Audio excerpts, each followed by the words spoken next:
Is it the truth? Is it fair to all concerned? Will it build goodwill and better friendships? Will it be beneficial to all concerned?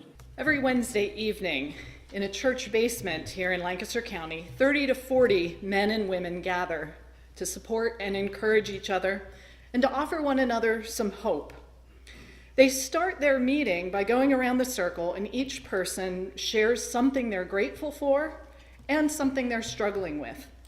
At a recent meeting, Dylan told the group that he was grateful to have had his first job interview in the 4 months that he had been searching for a job. In fact, Dylan told us it was the only employer who had even bothered to respond to him from the dozens of job applications that he had submitted, where he had to check the box indicating that he has a criminal record. Now, Dylan told the group, I'm struggling with what I'm going to do if they offer me the job because I have no transportation and no money to get the clothes and tools that I'm going to have for this job.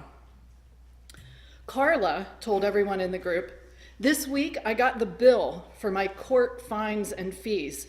It's over $4,000. I got no idea how I'm going to pay it since no one will hire me with these felonies on my record, and I lost everything when I went to jail. My parole officer said if I don't start making payments, he'll put me back in jail. So that's my struggle. But I'm grateful and proud that I didn't go out and get high when I got that bill.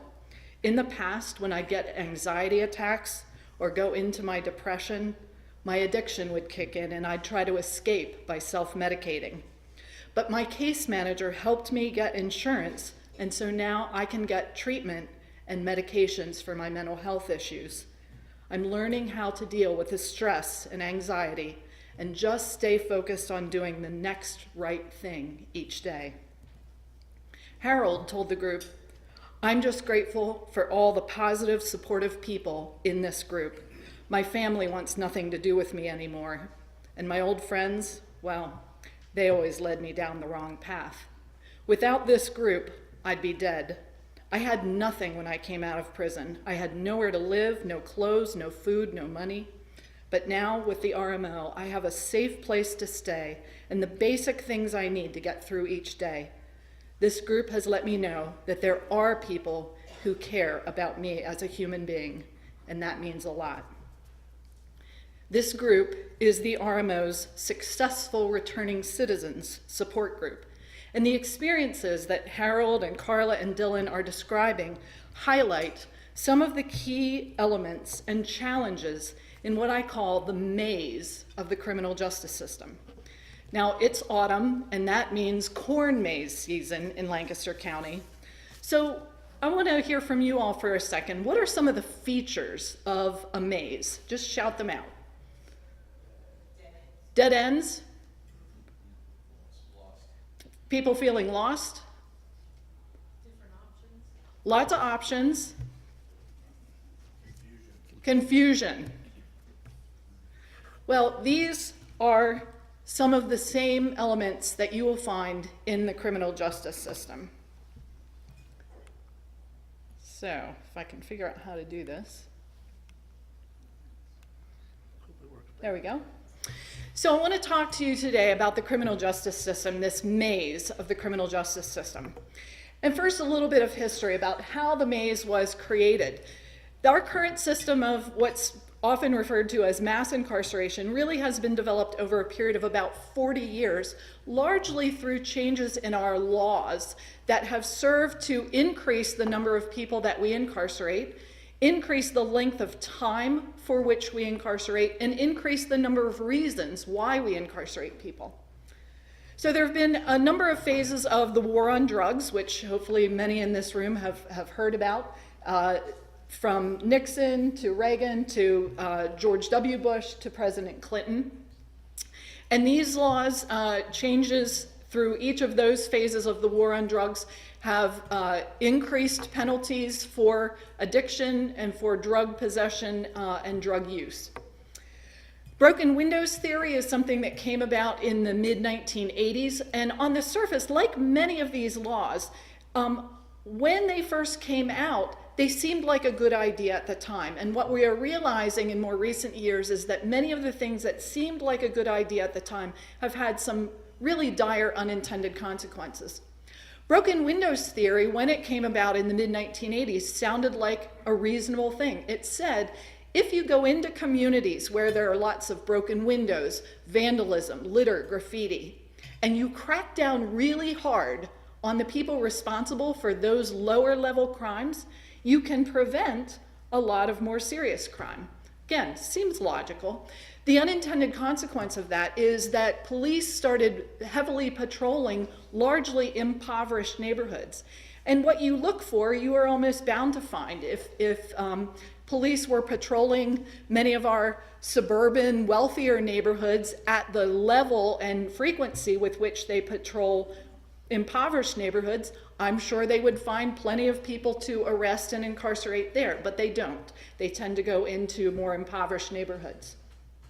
There were also significant cuts in funding for mental health treatment and the shutdown of many of our state mental health hospitals, harsher sentencing of youth, mandatory sentencing laws, 3 strikes laws, and the rise of the for-profit prison industry. So again, over a 40-year period, many changes that have led to the size of this maze of the criminal justice system. And what you see here is over that 40-year period from 1971 to 2011, an almost 700% increase in our prison population, to the point where now, today, right now, today, 1 out of every 104 American adults is currently incarcerated. 1 in every 33 American adults right now, today, is under supervision or control of our criminal justice system. So either incarcerated, on probation or parole, electronic monitoring, house arrests, and so forth. And right now, today, it's estimated that 1 out of every 4 American adults has a criminal record from some point in their past.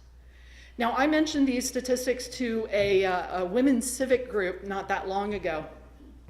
And one of the women in the group said, 1 in 104 American adults currently incarcerated? That can't possibly be true. I know hundreds of people and none of them are in prison. So I called deep on my tact and diplomacy when she said that. And I said, I hope to help you understand the reasons why perhaps you don't know many people who've been caught up in our criminal justice system because of the way the system works.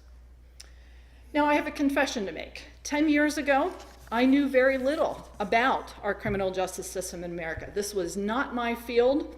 I have a master's degree in business, and I had spent 22 years working for Fortune 500 companies, including Armstrong World Industries. I saw Steve Stockwell as soon as I walked in here, and I said, hey, I know you. So I paid no attention whatsoever back then to our criminal justice system. It was largely out of sight, out of mind for me, aside from whatever stories made the evening news or the newspaper headlines. And of course, those were usually the bad stories, right? And I assumed, like perhaps many of you, like many people, that the criminal justice system did its job, that whoever was in our prisons and jails deserved and needed to be there to protect the rest of us. But in 2007, 10 years ago, I met a woman named Grace Marie Hamilton, who had been working inside the state prison system in Pennsylvania for over 30 years as a volunteer. And she had been an advocate for alternatives to incarceration, and she had started various restorative justice and prisoner rehabilitation and reentry programs. When I met Grace Marie Hamilton, she had just retired from her 30 years of prison work, and she was looking for someone to write a book about her experiences. And throughout my corporate career, I had done a lot of writing, including articles that had been published in some trade journals. And so I very naively agreed to take on the project of writing a book about Grace Marie Hamilton's life and work inside our prison system. And it took me 2 years to do the research and write the book. I interviewed prison guards and wardens, people who were incarcerated. I interviewed judges and attorneys and various other people involved with our criminal justice system. And then, after the book was published, I spent another 2.5 months driving across the United States and back in a little camper van that I lived out of on a book tour and learning tour. I did 40 speaking engagements in 30 cities around the country, and everywhere I went, I asked to meet with the people in each community who were involved in restorative justice, criminal justice reform, prisoner reentry, or anything at all to do with our criminal justice system, to learn all I could from each of them. And what I learned about how our criminal justice system works and about ways in which it does not work, what I learned about who is in our prisons and why, and what happens to them while they're there, and what happens to them when they are released, all of this I found so eye-opening and disturbing that when I got back home after 2.5 months on the road in mid-2010, I decided to make a radical midlife career change from 22 years in the corporate world to prisoner reentry work. I had heard of the RMO, and so I went to the person who was at that time the chair of the board. I told him what I had been doing about the book and about the cross-country trip, and I said, "Can I come to work for the RMO?" He said, "That would be fantastic. Just one problem, there's no money to pay you." So I offered at that point to work pro bono for the RMO for 3 months. I said, "Give me a couple little projects and let's see what happens." Well, 3 months pro bono turned into me working for them for 1.5 years pro bono. And by the end of that 1.5 years, I was practically working full time. And at that point, the board came to me and said, "Listen, we got a little grant and we could contract with you part-time to serve officially as our executive director. Will you do it?" And I said yes, and that is what I have been doing ever since. So what I learned about who is in our prisons really rocked my world. I had no idea. Who is in our prisons? People with addictions, people with mental illness, low-income people, people from impoverished communities. Disproportionately, Black and Hispanic people are in our prisons.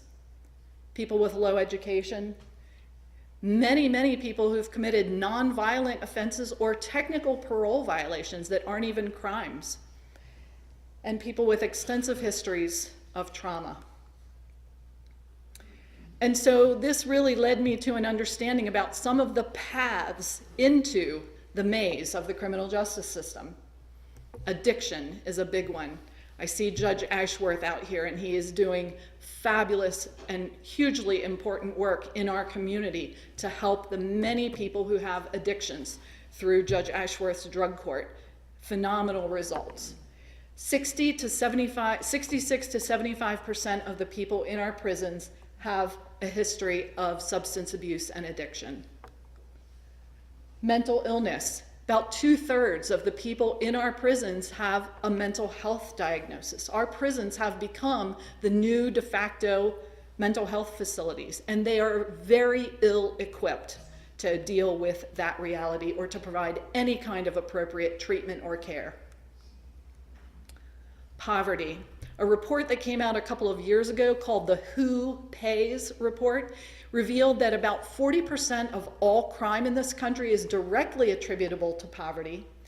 80% of the people that we have incarcerated came from low-income households, and about 2/3 of the people we incarcerated were living below the poverty line before their incarceration. We have got to talk about race. There are many ways in which the structures of our criminal justice system disproportionately punish Black and brown people for the same crimes that white people commit. A few examples. You may be surprised to learn, as I was, that Black people and white people use and sell drugs at similar rates. Black people are 13% of our US population and 14% of the drug users in this country. But when you look at how many of them get arrested and incarcerated for drug use, 37%. They represent 37% of those who are arrested for drug crimes and 56% of those who are incarcerated. And the sentences that they receive are 10% longer on average than whites who commit the exact same crimes. And I've actually cited a couple of the sources for this information. There's also something that has emerged over the last decade or more called the school to prison pipeline. Our schools have implemented zero tolerance policies for a variety of things and have brought in school resource officers, which are essentially trained police officers. And again, what seemed like a good idea at the time has had some significant detrimental unintended consequences, because when you bring police officers into a school to handle student discipline, those police officers, because of their training, are trained to treat them as criminal justice or juvenile justice issues. And so what we have seen in our schools is many youth committing, not committing crimes, engaged in behavior that is now being treated as criminal behavior and getting shuttled into the juvenile justice system. And trauma. There is emerging evidence that started back in the 1990s and has really expanded since then that shows, in particular, when children experience or witness before the age of 18 physical, sexual, or emotional abuse, physical or emotional neglect, or a variety of forms of household or family dysfunction and family violence, it creates toxic stress for those children. It fundamentally alters the development of their brain.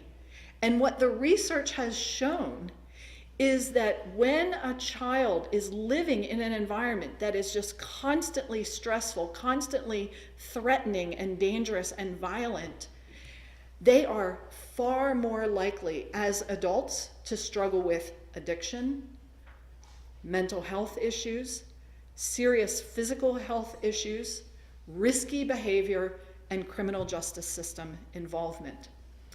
The federal organization SAMHSA, which stands for Substance Abuse and Mental Health Services Administration, only the federal government could come up with a 6-letter acronym like that.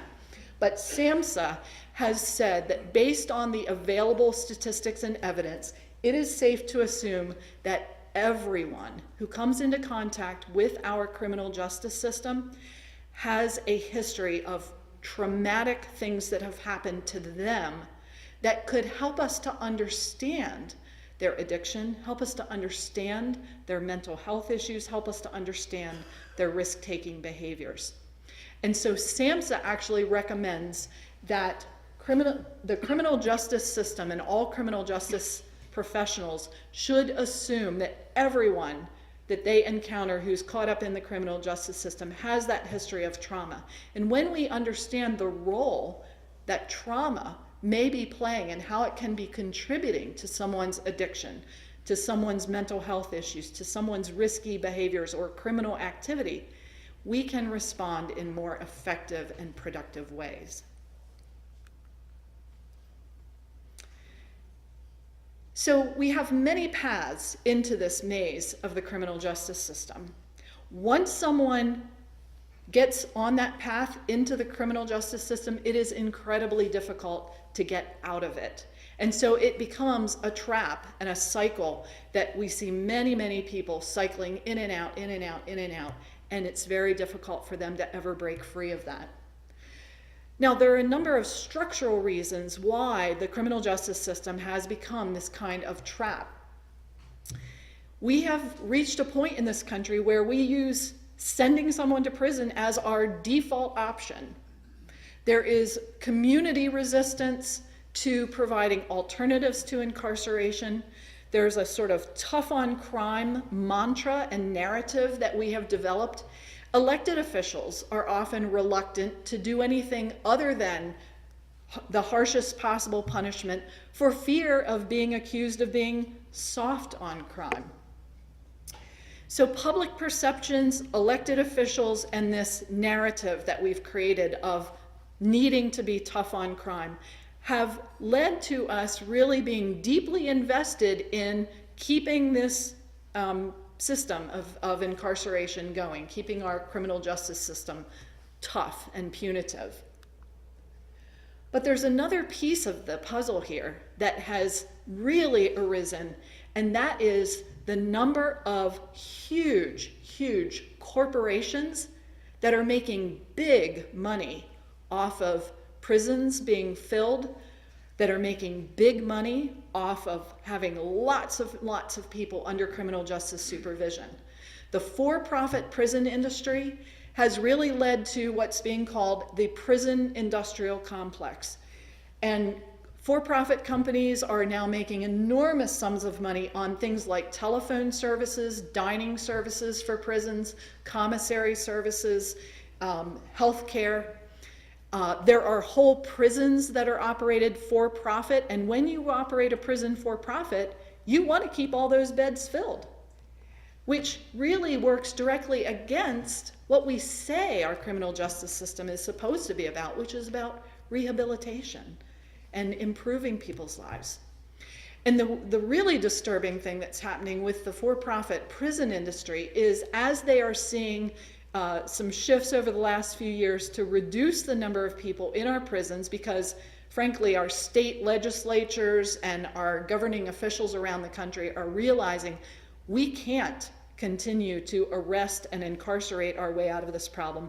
And state budgets and county budgets are broken because the enormous cost of locking up so many people. So as communities have tried to move toward more alternatives to incarceration, like electronic monitoring and community corrections, these for-profit companies are moving very aggressively to find new ways to cash in on alternatives to incarceration. And they're investing in and trying to sway local elected officials to let them provide reentry services for profit, probation services for profit, electronic monitoring for profit. So I think we really need to take a close look at that. Now, for the people who are caught in the maze themselves, the incarcerated men and women, trying to make their way out of the maze becomes incredibly difficult for a number of reasons. One is we've developed a whole set of laws in this country that actually impose additional penalties on top of your prison or jail sentence, on top of your term of probation and parole, on top of the fines and fees that you have to pay, that serve in many ways to continue to punish you, in some cases for the rest of your life. So for example, restrictions on what kinds of jobs you can get have led to employers not wanting to hire anybody with a criminal record. That can be permanent, and we have many people come to the Career Link, to our reentry employment program. They've been out of prison for years, but because they still have that criminal record hanging out there, it continues to get in the way of them being able to be successful and maintain employment. We have limitations on where people can live, limitations on their voting rights, parental rights. So these are things that continue to punish people even after they have supposedly paid their debt to society by serving their prison term and walking off their probation and parole. The other thing that happens, and this is where most of my day-to-day work is spent, is the number of barriers for people when they come out of prison. Landlords won't rent to them. Employers don't want to hire them. They can't afford education. Being able to access drug and alcohol treatment or mental health services is challenging. Often they don't have insurance, or they don't have any money to pay for those services. A lack of family support, community stigma, and community resistance to them even being in our neighborhoods, in our schools, in our churches, in our workplaces. And all of this can actually re-traumatize people.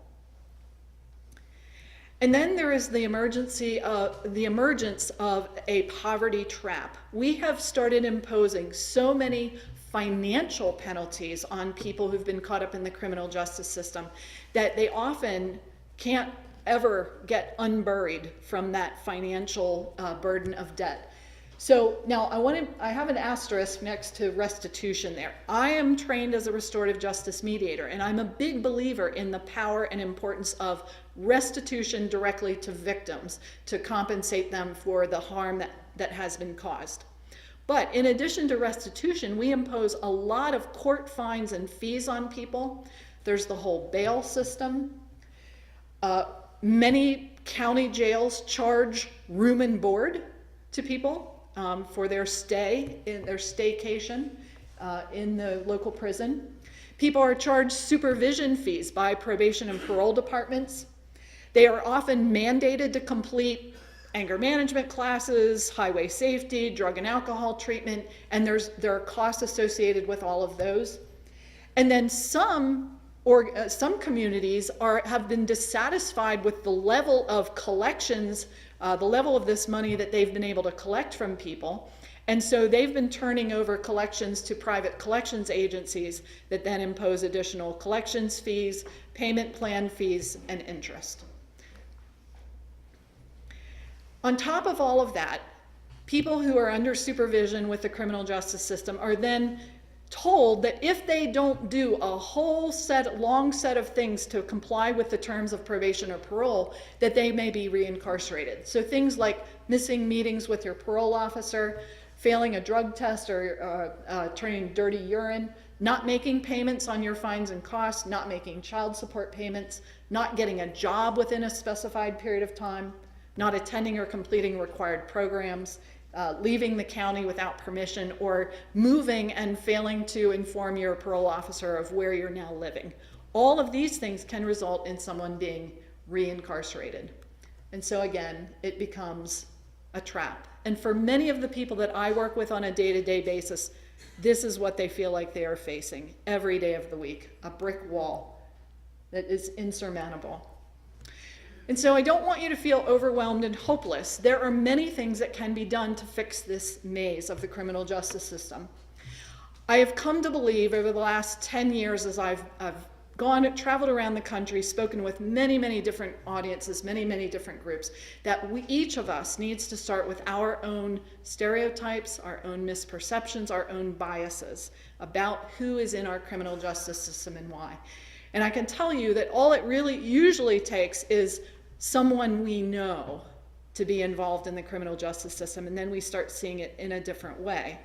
But in the event that, like that woman from the Women's Civic Group, you don't know anybody at all who's ever been caught up in the criminal justice system, I urge you to at least try to educate yourself about who is in our prisons and why they're there.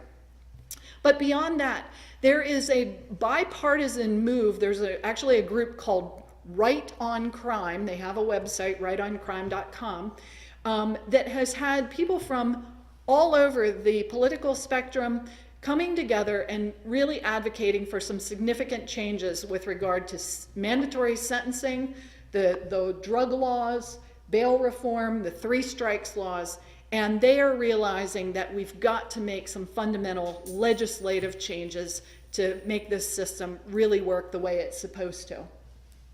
We must address the racial disparities in the system, and we need to eliminate the profit motive from the way our criminal justice system operates, because when there is a profit motive, that is antithetical to the rehabilitative purpose of our criminal justice system. In addition to addressing those issues within the system, we need to invest more in prevention, in education programs, particularly early childhood education and parenting education. Let's start with families early on in our communities so that they don't even head down this path to begin with. We need to invest more money in treatment and alternatives to incarceration. We need to invest in reentry programs and services. I believe that restorative justice, which I understand Lorraine Stutzman-Emstutz, one of my good friends, was here to talk with you about recently, restorative justice holds tremendous potential to really substantively change our criminal justice system to do what it is supposedly supposed to do. I believe that we need to consider prison an option of last resort. And one of the things that we are working on in the RMO is building the foundation for a trauma-informed system of criminal justice. Ultimately, the bottom line is we want to improve our system of justice so that people like Harold and Dylan and Carla can be successful, healthy, contributing members of our community, living lives of meaning and purpose, the same thing that all of us want. And although 10 years ago, I never could have imagined myself being involved in any way in their lives or the lives of hundreds of other men and women who have been in prison and who are making the challenging transition back to the community, this is the work that I now do. These are the people I have come to love and respect. And now I can't imagine doing anything else.